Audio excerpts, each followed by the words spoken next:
Cher lecteur, bonjour. Bonjour Stanislas Graziani. Bonjour Annie. Bonjour Yves. Bonjour à nous. On se retrouve aujourd'hui pour une interview. On n'a pas l'habitude de faire des interviews, Yves. Et Stanislas, vous venez directement de Paris, n'est-ce Oui. pas qui est venu nous présenter son livre « Le cauchemar de Socrate », publié aux éditions Beau Repère. Alors... avant de dévoiler le livre, j'aimerais peut-être que vous présentiez un petit peu, que vous nous présentiez votre parcours.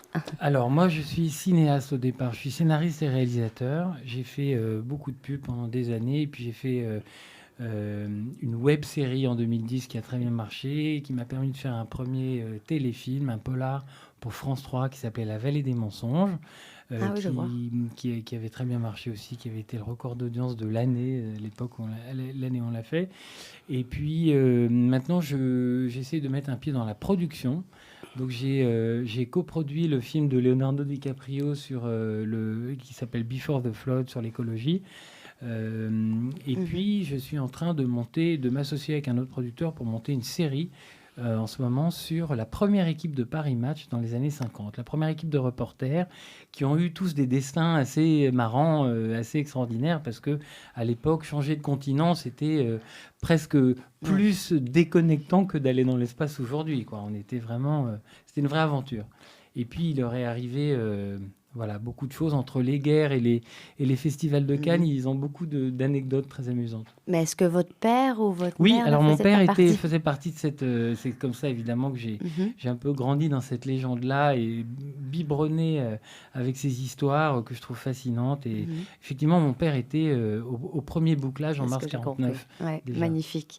Alors, vous avez écrit un livre dont Yves et moi, on trouvait le sujet assez intéressant, même si par la suite, on s'est posé des questions dans la façon dont vous l'avez traité. Alors, pour faire court, ou pour résumer le pitch, il s'agit de Daniel. Daniel, un politicien corrompu, mais vraiment corrompu jusqu'à la moelle.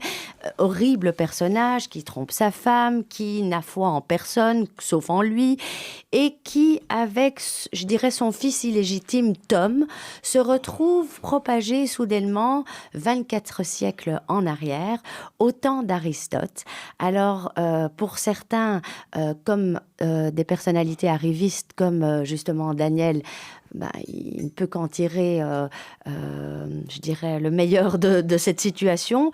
Pour d'autres, je dirais plus moraux, je dirais que ces gens-là, comme Tom par exemple, comprend, selon moi, l'intérêt qui a attiré en revenant 24 siècles en arrière, d'une société où tout reste encore à faire et où pourtant les prémices de la philosophie contemporaine, je dirais, enfin contemporaine de la philosophie qui nous suit depuis tout le temps, sont mises à plat, enfin depuis le départ. Donc, comment vous êtes venu cette idée et voilà. Oui, alors il réalise ça à un moment où il est invité à débattre, comme les citoyens étaient invités à débattre dans l'Agora, et il essaie d'échapper à la police à ce moment-là, enfin aux gardes, et donc c'est ou la prison où il va débattre. Et là, il réalise que une société qui cherche la vérité, c'est formidable à manipuler, parce que lui, il cherche à avoir raison, ce qui n'est pas du tout la même chose.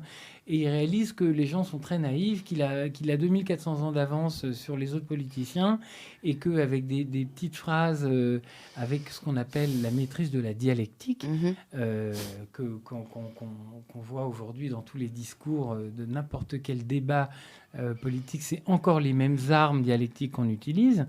Mais il se dit le pouvoir suprême est à portée de ma main. Ça lui donne quasiment un super pouvoir de maîtriser toutes ces techniques oratoires qu'il a apprises à Sciences Po. Il utilise surtout beaucoup je dirais, de phrasés, de marketing. On voit qu'il est... c'est un véritable, je dirais... il utilise tout ce qui séduit aujourd'hui. Oui. Finalement, ce sont les phrases typiques. Oui. Mais c'est l'avantage de vivre dans une société qui n'a pas connu encore tout ce qui est usé. Par exemple, la publicité aujourd'hui, c'est complètement usé et ça marche encore. Mais alors, là, les premiers qui ont eu la publicité, vous mettez un poster de femme nue avec un yaourt, vous pouvez vendre n'importe quoi, même si le yaourt a un goût de vinaigre. Tout à fait.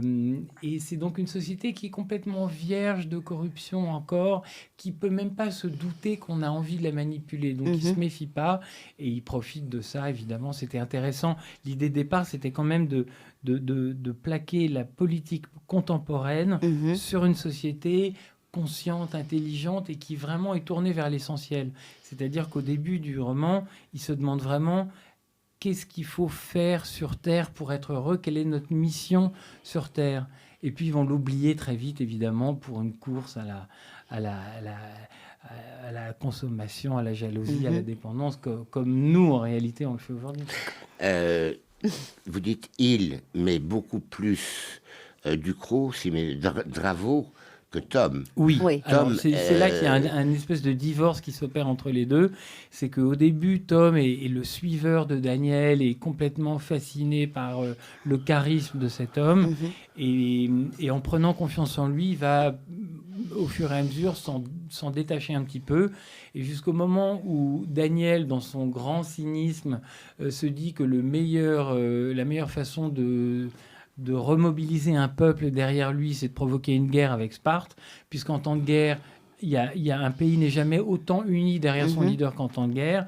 Et là, c'est là que ça va trop loin pour Tom et qu'il assume ses croyances qu'il avait toujours dissimulées sous le tapis pour faire plaisir à Daniel jusqu'alors. C'est le Candide de l'histoire. Oui. C'est le Candide de l'histoire et c'est lui qui donne de l'espoir, si je puis dire. Oui, parce que lui s'améliore jusqu'à la fin du livre, tandis que l'autre est tout à fait perverti jusqu'à la moelle. C'est un peu les deux scénarios possibles, en fait, le choix en tant qu'homme qu'on a à faire sur Terre, enfin, en tant qu'homme ou en tant que femme, bien sûr. C'est, est-ce que je me remets en question et je me change moi-même pour essayer de m'améliorer, qui est le chemin socratique, ou est-ce que je ne veux pas me remettre en question et j'essaie de changer le monde et les autres. Et c'est un peu ce que Daniel réalise à la fin, c'est j'ai changé tout le monde et corrompu la société pour l'adapter au niveau dont j'avais besoin. En réalité, il était pas tellement plus simple parce que ça demande un courage infini de se connaître soi-même et d'approfondir sa connaissance de soi au point de se changer soi-même. C'est ce qui demande le plus de courage. C'est ce qui est beaucoup plus difficile. C'est l'enseignement socratique de toute manière. C'est le connais-toi toi-même. Exactement. C'est ce qui est beaucoup plus difficile. Alors nous, quand on a lu le livre, on en a débattu il y a 2 jours et on s'est posé une question. Et en fait, c'est là-dessus peut-être qu'on aimerait tourner l'interview, c'est vous auriez pu faire la chose tout à fait autrement. Vous auriez pu prendre la même histoire, parce que l'histoire est super, de revenir en arrière. Mais pourquoi ça n'aurait pas pu être la société ancienne qui nous apprenne quelque chose? C'est-à-dire que finalement, j'ai l'impression... Ne me prenez pas mal, mais j'ai l'impression que vous avez une vision très négative, parce que finalement, c'est ce personnage, Daniel, qui est horrible, qui va imposer finalement sa façon de voir, son monde à lui, jusque, évidemment, ça va péricliter à la fin et ça peut pas tenir debout et donc il est perdant. Mais en fait, vous pourriez le voir d'une autre façon aussi. C'est vous pourriez faire une suite raison, même. Je suis extrêmement négatif. Vous êtes très, et pas très seulement au pessimiste. Covid. J'ai une vision. Pardon. Vous êtes extrêmement pessimiste. Je suis très pessimiste. Vous. Sans doute pas, vous avez un regard trop souriant pour être vraiment pessimiste, mais votre livre est très pessimiste. Je vais quand même vous dire,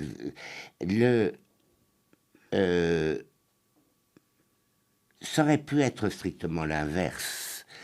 Ça aurait pu, même en prenant le schéma que vous adoptez, c'est-à-dire le saut en arrière d'un politicien corrompu, ça aurait pu être la possibilité, l'occasion pour lui d'une rédemption. Or, en fait, nous sommes d'accord, les hommes ne changent pas, crapulés restent. Mais à ce point-là, je trouve que la société athénienne de cette période, pour ce que l'on en sait, est tout de même une société de sagesse. Et même si, dans votre livre, Socrate s'oppose assez fermement à Draveau, ce qui lui vaudrait d'être condamné,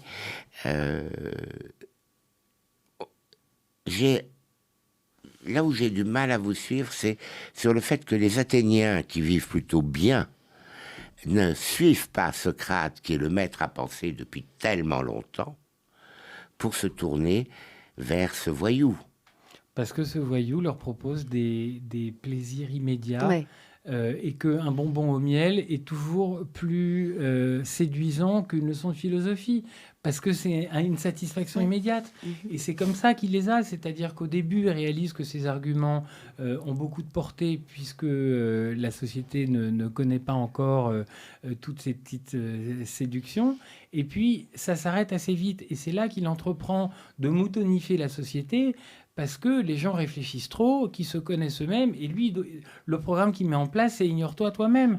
Parce que tout à coup, quand le voisin a une maison extraordinaire, des choses, il crée des désirs qui n'existaient pas avant. Et en réalité, c'est comme ça qu'on fonctionne nous aujourd'hui. Ah oui, c'est dans ce sens que je suis C'est pessimiste. le principe même de la publicité, hein, Ouais. créer un besoin qui n'existe pas. Ouais. Exactement. Ouais. On est bien d'accord. Mais c'est aujourd'hui aussi comme ça, on est entouré de tellement finalement de choses, on est tout le temps dans la demande, dans la volonté du plus, du plus, du plus. Et de la satisfaction immédiate. Et de la satisfaction immédiate. Mais en fait, vous pourriez tourner le livre, vous pourriez même faire une suite de ce livre, inversement, ce que ces gens pourraient nous apporter de sagesse, parce que Dieu sait qu'on a de la sagesse à gagner aussi. Oui, mais je pense que ce serait...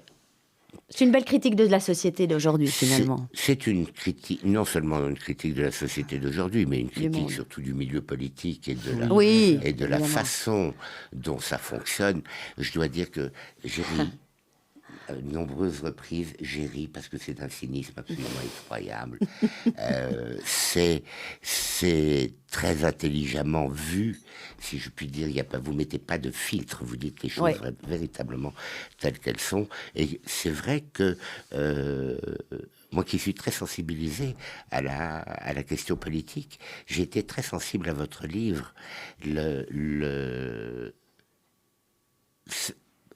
Ça permet, au cas où on l'oublierait, de mesurer à quel point nous sommes manipulés. Exactement. C'était exactement ça mon but au départ. Je constate tellement d'absurdités tous les jours dans les nouvelles, je regardais il y a 2 jours un meeting politique là à Villepinte, et je vois le même enthousiasme, j'en parle dans le livre, le même enthousiasme qu'il y a tous les 5 ans, les gens qui sont là absolument transportés par un combat. Ça fait 40 ans, enfin ça fait même plus que 40 ans, c'est les mêmes discours, et je ne sais pas comment les gens peuvent encore y croire et encore s'enflammer comme ça. Et parce que les gens ont besoin de quoi. en fait, il n'était pas sincère, il voulait juste le pouvoir. Même discours, par les mêmes, on gomme tout, on prend les mêmes et on recommence. Exactement. Oui, mais les gens ont besoin de croire aujourd'hui. C'est ça le problème aujourd'hui. Comment croire à des promesses les mêmes promesses qui sont faites depuis 50 ans et qui ne sont jamais tenues. Non seulement ça, mais il y a une série sur Netflix que j'ai découverte il y a 2 jours qui décode les points communs dans l'ascension des grandes dictatures. Donc il y a Hitler, il y a Staline, il y a Amin Dada, il y a j'ai entendu parler de cette série. C'est absolument passionnant. Et il parle exactement de ça, c'est-à-dire donc au début il faut trouver un bouc émissaire, ensuite il faut faire une appropriation, une identification de soi-même, dire qu'on vient du peuple en gros, ce qu'avait fait Trump très bien, etc. Et quand on regarde le discours dont je vous parlais, c'est exactement ça verbatim. C'est pour ça que je leur prête aucune sincérité. C'est trop scripté à l'avance, c'est trop bien huilé, il y a aucune sincérité, et les gens continuent à y aller. Moi j'en viens de demander si les militants dans les meetings sont pas des figurants qui sont payés pour... Non mais c'est vrai, je veux dire, comment est-ce qu'ils trouvent des gens aussi naïfs? Vous êtes extrêmement gentil, parce que moi je me pose la question de savoir comment font-ils pour être aussi cons. Oui, ça revient au même. Oui, mais vous le dites plus gentiment que moi. Mais la conclusion c'est pour ça que je suis extrêmement pessimiste. Je pense pas que le système soit mauvais.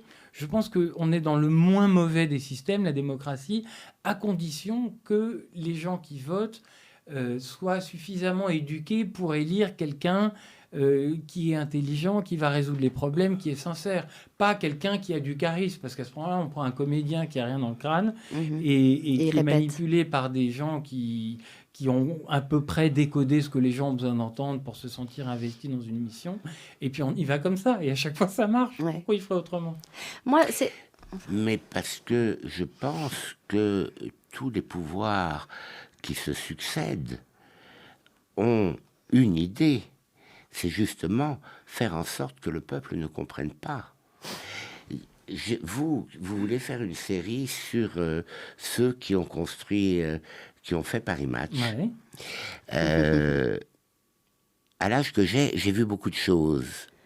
Et entre autres, l'abêtissement qui ne peut être que volontaire de la société française, quand on regarde 5 colonnes à la une et qu'on voit les infos aujourd'hui, on se dit que c'est un gouffre entre les deux. C'est pareil, on parlait tout à l'heure de satisfaction immédiate. Dans les années 80, 90, on a commencé à voir l'émergence de ce qu'on appelait l'infotainment. C'est-à-dire que les vraies nouvelles, en fait, ennuyait tout le monde, et c'est pour ça que le héros qui au départ était dans la rue à Athènes pour expliquer vraiment en quoi consistaient les lois et pour éclairer le jugement des gens qui allaient voter, et bien tout à coup on vous montre une poursuite de voiture, c'est beaucoup plus intéressant, et on n'en retire rien, mais on a cette espèce d'adrénaline, de satisfaction immédiate, de plaisir comme ça qui est plus puissant sur le moment et qui fait faire ce choix-là. Un plaisir immédiat, mais qui est immédiatement oublié dès qu'il est satisfait. Oui. Alors que dans le plaisir... Et c'est l'illusion que dénonce Socrate, c'est-à-dire que ce plaisir immédiat ne va pas vous mener vers le bonheur, puisque ce qui vous a apporté va immédiatement s'évaporer. Oui, exactement. On est d'accord. Oui, on est d'accord. Mais voilà, oui, on est d'accord. Le livre, il y a des très très chouettes jeux de mots qui m'ont fait rire aussi, quelques blagues qui m'ont fait rire aussi. Moi, je suis surtout attachée. Le personnage de Tom m'a beaucoup. Au début, je le trouve un petit peu fadasse, un peu mou, un peu. Mais il n'a pas le choix. Il n'a pas le choix. Voilà, c'est un personnage de loser. C'est quelqu'un qui. Je vais vous dire pourquoi on ne l'aime pas au début lui-même. Parce que lui ne s'aime pas lui-même. C'est un artiste qui ne croit pas en lui, donc il ne peut pas réussir. Et alors, ce qui est amusant, c'est qu'à travers ce processus, il va recréer des œuvres d'art que les gens ne connaissent pas. Donc, au début, évidemment, ça rate parce que on peut pas le prendre Picasso, il pense qu'il n'a pas le sens de la perspective quand il refait Guernica. Mais au bout d'un moment, il devient la première grande star de l'époque, notamment en réhabilitant les Beatles et Queen, etc. Il devient la première grande rockstar. Et par amour pour Melpomène, il va se redonner le courage de créer lui-même. C'est-à-dire, il est arrivé au sommet de ce qu'il peut atteindre comme gloire et comme... Mais il sait que c'est pas sa gloire, c'est ce qu'il précise exactement. aussi. Et il a besoin de cette authenticité. Et il y a un moment où il va un peu tout remettre à lui. Évidemment, Daniel le dénie, que ça ne marchera pas, etc. Et puis, et c'est comme ça qu'en fait, il se reconstruit lui-même et que, revenant dans le présent, il a ce petit truc qui lui manquait, c'est-à-dire cette fêlure dans sa self-esteem qui l'empêchait de réussir au départ, où il se mettait lui-même des obstacles. Et bien, tout à coup, c'est la loi de l'attraction qui fonctionne et il n'a plus besoin de l'approbation des autres, puisque... Voilà. Il sait par lui-même. Exactement. J'avais lu aussi que ce livre était destiné à être un film, ou je me trompe? Parce que je trouve absolument. que ça se prête bien pour faire Alors, c'est totalement... ça se prête, j'espère, totalement à faire un film. Je vais vous raconter. En réalité, moi, je suis scénariste au départ. Je n'ai toute ma vie écrit que des films. Je n'ai jamais écrit de livre. Et puis, ce scénario que j'ai mis 10 ans à écrire, je l'ai vendu tout de suite à une productrice qui n'a pas pu le faire parce que elle a fait ce film Eiffel. Oui, je vois, qui est sorti récemment. Un énorme film, elle ne pouvait pas faire les deux en même temps parce que Eiffel, c'était un très très gros film. Et elle, c'était simplement son deuxième film. Donc, on ne peut pas faire un film comme Eiffel si on n'est pas à 3000% dedans. Elle a donc laissé tomber le film en février et en mars, on est le confinement. Et j'étais tellement frustrée de ne pas voir ce film porté à l'écran. J'avais tellement envie, j'aimais tellement cette histoire qui... Vous savez, quand on écrit, il y a des histoires auxquelles on pense, on dit « Ah, c'est sympa, on va peut-être développer un peu », et puis on oublie. Et puis, il y a les histoires qui restent pendant 10 ans, on les oublie pas. On en rêve. À chaque fois qu'on lit une nouvelle dans l'actualité, ça résonne avec cette histoire. Et là, on se dit « C'est pas possible, il faut que je la sorte, cette histoire ». Et donc, je me suis mis à écrire le roman. Et en fait, j'ai adoré ça. Et j'ai découvert une possibilité d'écriture que j'ignorais dans le scénario.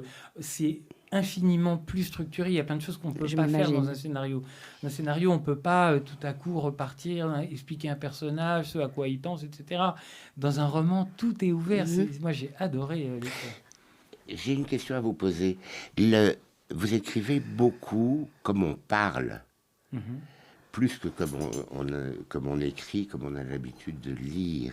Est-ce que c'est lié au fait que c'était un scénario au départ ? Je pense que c'est totalement lié à ça. J'ai toujours eu un complexe en même temps de me dire je ne suis pas Marcel Proust, ni comme écrivain, ni comme lecteur, parce que moi j'aime les livres plus... Alors, c'est difficile à dire. J'adore les belles formules littéraires, j'adore la poésie. Une jolie formule me fait vraiment, me procure du plaisir, mais le style est toujours moins important pour moi qu'une bonne histoire. Et c'est pour ça qu'on parlait de Barjavel ce matin. Barjavel a toujours été méprisé parce que c'est pas Marcel Proust non plus, mais je trouve que sa façon de raconter des histoires est tellement efficace et que on commence à lire une page et on se retrouve 2 heures après. On a avalé 20 chapitres comme ça sans faire attention. Moi, c'est ça que j'aime en lisant un livre. Et j'avais voilà, c'est le genre de livre que j'avais envie d'écrire, qui est vraiment accessible, en fait, j'avais envie d'écrire un livre pour les gens qui ne lisent plus. Et c'est beaucoup des retours que j'ai eus, des gens qui m'ont dit j'ai pas terminé un livre depuis des années, le tien je l'ai lu en 3 heures, j'ai parce adoré. qu'il est plus facilement accessible aussi, même si le sujet fait beaucoup réfléchir, attention, mais voilà, il est plus ça se lit facilement, je dirais. Parce que peut-être c'est ma déformation professionnelle de scénariste, en fait. Oui, c'est ce que je me suis posé la question, tout à fait. Mais il peut toujours un jour y avoir un film de ce livre. Alors, à propos de film, il faut que je vous parle de L'homme qui voulut être roi, qui est un film des années 70 avec Sean Connery et Michael Caine, et que j'ai un peu pris en exemple parce que... au lieu d'un voyage dans le temps, c'est 2 soldats du début du XXe siècle de l'armée anglaise qui ont trouvé un pays qui s'appelle le Kafiristan et qui a été complètement isolé des progrès de la civilisation depuis le, je crois, 7e siècle, avant, ou 7e siècle avant Jésus-Christ. Ils se disent, on va aller là-bas et avec une vingtaine de fusils, on va se mettre au service d'un roi et unifier toutes les populations et après renverser le roi. Et je me suis inspiré de ce schéma, notamment le héros s'appelle Daniel Dravot. C'est une nouvelle de Kipling au départ. Donc, dans Kipling, il s'appelle déjà Daniel Dravot. C'est un hommage à ça. Et il y a ce côté où un personnage est pris dans une histoire et va penser que c'était son destin, alors que c'est lui qui l'a fabriqué de toutes pièces. Il va lui-même se laisser dépasser par son destin et croire qu'il est là pour une raison qu'il dépasse. Mais est-ce que vous ne pensez pas que le destin est précisément... Vous ne pensez pas que le destin est précisément ce que nous écrivons les uns et les autres, jour après jour ? Bien sûr, mais c'est pour ça que je n'ai pas voulu expliquer le processus par lequel ils arrivent dans le passé, parce que c'est le destin. Et c'est pour ça que la fin, Daniel atterrit 2400 ans après notre époque dans le futur, parce que c'est le destin qui se joue là aussi. En fait, c'est la quintessence de la société que lui a voulu créer. Il se retrouve dedans. Et là, c'est le cauchemar de Daniel. Évidemment. En fait. Et ça devient beaucoup plus difficile de la surprendre parce que... Et c'est la raison pour laquelle Tom, qui a fait la paix avec lui-même, revient au XXIe siècle. Exactement. Évidemment. Avec ce petit bout ce petit supplément d'âme et de charisme qui lui manquait au début. Qu'il doit à Melpomène. Il était parti pour rater sa vie, en fait. Oui, mais qu'il doit à Melpomène aussi. J'aime bien ce personnage, d'ailleurs. Totalement. Ouais, tout à fait. Et Melpomène, qui est donc au départ une musicienne, et puis en réalité qui se révèle être une courtisane, parce que les musiciennes dans les banquets étaient en réalité des courtisanes. Et puis ils ont une histoire d'amour, et puis... il tombe réellement amoureux, et elle, en réalité, a toujours rêvé d'être une grande artiste. Et Tom est fou d'elle, il lui dit qu'il veut être avec elle, elle lui dit oui, très bien, alors mardi je suis prise, mercredi, donc qu'est-ce que tu penses de Oui. la vie ? Il dit non, je veux que tu ne sois que à moi. Moi. Et là, elle est surprise. elle a un choix à faire entre sacrifier sa grande carrière de courtisane avec les plus grands oligarques de l'époque, ou alors suivre ce presque miséreux qui lui fait plein de promesses, et puis évidemment en déclamant quelques vers de Shakespeare, il arrive à l'emballer comme ça, et puis il lui fait jouer Roméo et Juliette. Et c'est ça que j'aime bien aussi, c'est que à la première de Roméo et Juliette, le tout Athènes a détesté, il trouve ça ridicule de faire autant d'histoires pour deux morts. Enfin, vraiment, quand on est habitué aux tragédies grecques, c'est carrément ridicule. Mais Melpomène est la seule à avoir apprécié. Elle dit ce langage, ils sont pas prêts. Elle trouve ça tellement moderne, le langage de Shakespeare, évidemment, à l'époque. Mais elle aime vraiment la pièce pour ses qualités intrinsèques, et donc qu'elle prête à Daniel, qu'elle prête à Tom. Évidemment. Ouais. C'est pas mal du tout. Écoutez, moi, c'est un livre que je conseille surtout pour les vacances d'hiver, pour ceux qui ont le temps de... Enfin, pas surtout, mais je veux dire, c'est agréable à lire, ça se lit rapidement. Et puis, c'est une bonne réflexion sur cette société dans laquelle on vit aujourd'hui, malheureusement. Moi, si je devais le conseiller à quelqu'un, je le conseillerais à tous ceux qui, d'une part, étaient à Villepinte dimanche dernier, et surtout à tout le bon peuple de France qui, une fois encore, va être fantastiquement manipulé, est déjà fantastiquement manipulé, et parce que ce que je trouve absolument remarquable dans votre bouquin, c'est cette façon que vous avez, par petites touches, de démonter le discours politique et le schéma politique, l'accession au pouvoir. C'est quelque chose qui, moi, m'a beaucoup, beaucoup frappé.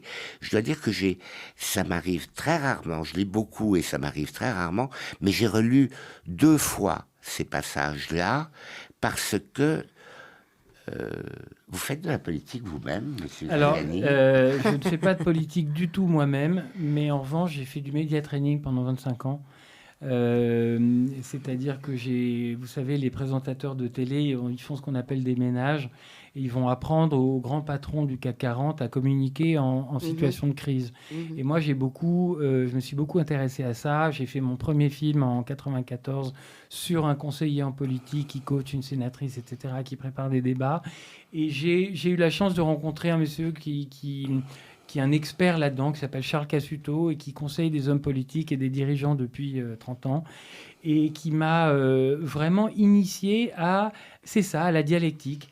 Oui, comment le discours est construit, vous savez exactement... Oui, et puis surtout, quelles armes on peut donner à un orateur pour que, indépendamment de la substance et du fond de sa pensée et du fond du discours, il gagne un débat. Il donne l'impression d'avoir gagné un débat. Et on s'aperçoit que c'est plus une question d'image C'est plus une question de forme que de sens, en fait. Le fond, de toute façon, dans le discours politique, compte quasiment pour rien. Alors, pas pour rien, mais il est majoritairement, c'est le reste. Absolument transmettre ce que cet homme m'avait... ce sur quoi il m'avait ouvert les yeux, parce qu'à chaque fois que je regarde un débat politique aujourd'hui, je reconnais, j'arrive à ces petites techniques, et puis ça en devient drôle, c'est tellement caricatural. Votre livre, de ce point de vue-là, est un très riche enseignement pour ceux qui... pour nous tous, en fait. Pour nous tous. Et puis quand on est sensibilisé à la politique, ce qui est mon cas, je dois dire que j'avais perçu par moi-même, mais pas formulé comme vous le faites, un certain nombre de choses dans la manière dont il se comporte.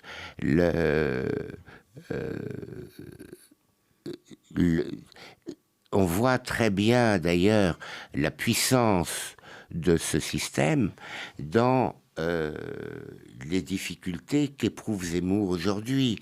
C'est-à-dire que tant qu'il est polémiste, ça fonctionne. Mais un polémiste n'est pas un politique. Et il n'a pas les clés. Il a les clés de la haine, mais il n'a pas les clés du politique. Et donc, votre livre permet parfaitement de démonter le discours, en particulier celui-là qui est le plus odieux de tous. Oui, mais puis en même temps, alors il y a Zemmour évidemment qui joue son rôle comme les autres en réalité. Vous savez, moi je prends toujours cette image des petites fourmis qui font des boules de boue comme ça, et il y en a tout autour de la boule, elles essayent de le faire tomber dans un sens. Et en réalité, j'ai l'impression que tous ces hommes politiques, ils essayent de pousser la boule dans un sens, et on se dit, mais finalement, heureusement qu'il y en a de tous les côtés, parce que ça maintient quelque part la boule en place. S'il n'y avait que des woke, ce serait horrible, on ne pourrait plus rien dire. Moi, je suis content qu'il y ait les cathos-intégristes me gonflent, mais je suis content qu'il y en ait un peu quand même, parce que sinon, si on ferait... Moi, j'entends des gens qui disent que la solution, c'est quand même que les hommes portent les enfants. Donc, je suis content qu'il y ait des gens un peu tradis pour contrebalancer des choses comme ça. Non, aussi, mais on est absolument d'accord, mais c'est le principe même de la démocratie. Oui. Tout le monde, toutes les idées peuvent s'y exprimer. Bien sûr. Mais les idées ne sont pas nécessairement la violence, ni des Évidemment. appels à la haine. Et pour en revenir à Zemmour, j'ai regardé son meeting à Villepinte il y a 2 jours, et c'est textuellement c'est exactement, c'est pour ça que je dis je ne crois pas du tout à sa sincérité. C'est que il suit trop le même script que tous les autres, c'est-à-dire trouver le bouc émissaire, ensuite s'identifier à la France, et c'est vous qu'il déteste à travers moi, et c'est notre France, etc., cette espèce de nostalgie, etc. Et tout ça, évidemment, n'a rien de concret, parce qu'on fait un discours en disant on va retrouver la fierté de nos ancêtres. Qu'est-ce que ça veut dire concrètement? Qu'est-ce qu'on va faire comme moi pour qu'on retrouve la fierté? C'est complètement ridicule. Quand on y réfléchit un petit peu, voilà. J'avais envie d'éveiller un petit peu les consciences et qu'on arrête de se faire manipuler comme ça. Mais vous les éveillez, bien passé. Ouais, vous les exactement. éveillez, ça passe parfaitement bien. Ouais. Pourquoi est-ce que vous n'écrivez pas un petit livre, Comment devenir politicien en 10 leçons? Parce que moi, Ça aurait un succès Il ne faut fou, pas hein. dévoiler les tactiques, Non, c'est pas les ça. techniques. C'est que moi j'ai le défaut de penser que pour conseiller aux autres comment devenir un politicien, il faut soi-même être devenu un politicien avec succès. Et je me rends compte que en fait, on est dans des métiers où pas du tout. Il y a par exemple, je sais pas, les gens qui choisissent ce qu'on fait sont pas forcément des gens qui ont fait eux-mêmes. Enfin, c'est 2 métiers complètement différents. Et donc, on pourrait très bien. J'ai pensé longtemps, par exemple, qu'un psy qui fait vous savez, par exemple, un psy qui est spécialisé dans l'histoire de couple, lui-même devait avoir une vie absolument parfaite dans son couple. Sinon, et en fait, je me rends compte, au bout de 25 ans de thérapie, que non, les thérapeutes sont eux aussi humains et qu'ils ont eux aussi des problèmes et des maladies et des obstacles à franchir. Et c'est assez... Vous auriez dû me poser la question, je vous aurais répondu et vous n'auriez pas passé 25 ans à chercher la réponse. Non, parce que j'ai écrit sur la thérapie aussi, où je cherchais pour mes thérapeutes pour les problématiques des patients, c'est très facile, j'en ai des millions, mais pour les problématiques des thérapeutes, c'était différent. Il fallait et voilà, c'est pour ça. Mais il faut partir d'un point extrêmement simple. Un thérapeute, c'est un homme comme un autre. Donc, il a les mêmes problèmes que ses patients. Merci beaucoup à tous les deux. Merci Stanislas Graziani. Et merci pour ce livre. Je le répète, il s'agit du Cauchemar de Socrate, publié aux éditions Beau Repère. À très bientôt. Merci beaucoup et merci aux Stanislas. auditeurs. Merci. Merci.